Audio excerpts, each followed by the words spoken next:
el senador Ariel Ávila, experto en temas de conflicto. Senador, buenos días y gracias por estar en 6 AM. Gustavo, buenos días y un saludo a toda la mesa. Muy amable por la invitación. Bueno, hay unas clasificaciones que tiene el gobierno nacional, los grupos armados organizados, los grupos delincuenciales organizados y los grupos armados organizados residuales. El ELN quiere que lo saquen de ese listado donde lo mencionan como grupo armado organizados. ¿Cómo sacar al ELN de la lista de grupos armados organizados cuando son un grupo armado organizado? Bueno, Gustavo, entonces, mire, la petición del ELN de que lo saque del listado como un grupo armado organizado, de facto ya está hecha. Ya el ELN, el gobierno le reconoció una categoría política y hay una mesa de negociación.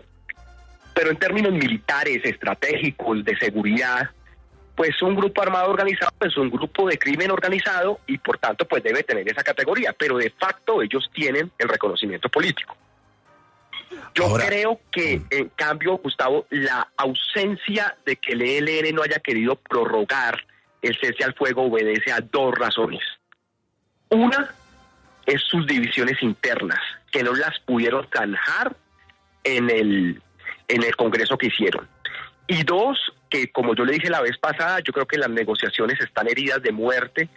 El gobierno nacional y la oficina del alto comisionado tomó una decisión de negociar con el Frente Comuneros del Sur en Nariño. Para mí eso fue un error y eso pues ha provocado la parálisis de esta negociación. Pero digamos, yo creo que tener o no la categoría de GAO no es el fondo de lo que está pasando.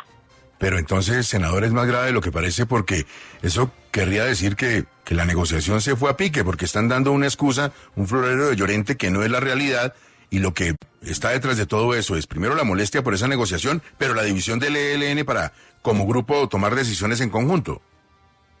Gustavo, yo creo que esto se va a zanjar en 2 o 3 semanas, va a haber otra vez un cese al fuego. Yo creo que esto se va a reconstruir, hay un equipo internacional, unos países garantes, acompañantes, hay un cronograma, hay una agenda. Yo creo que esto se solventa, pero vuelvo y repito, yo sí creo que esto es mucho más grave de lo que parece. Esto no es solo una categoría que ya el gobierno de entrada se las quitó, es mucho más grave y ya no veo el tiempo necesario para reconstruirla.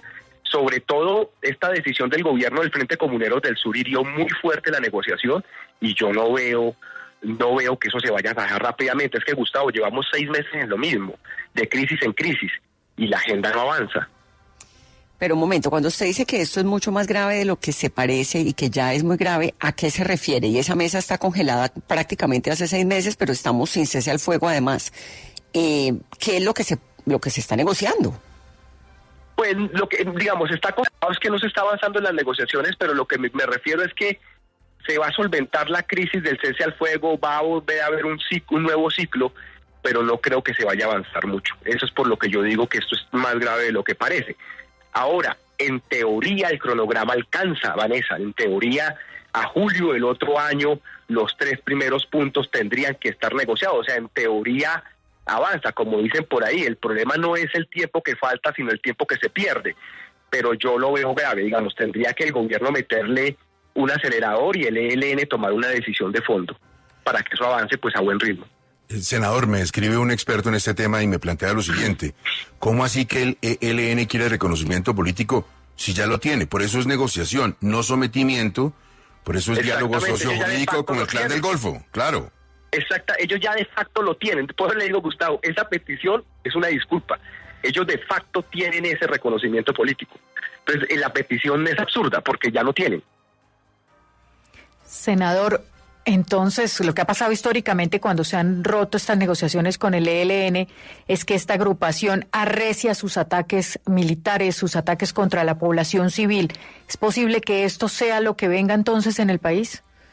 No, yo creo que estas 2 o 3 semanas, mientras se recompone, creería yo, no va a haber una gran ofensiva, porque tampoco la tienen la capacidad. No hay que olvidar que ellos están en este momento en una guerra durísima con el Clan del Golfo, casi que están perdiendo ya el sur de Bolívar, el sur de Chocó los tienen arrinconados en el Bajo San Juan.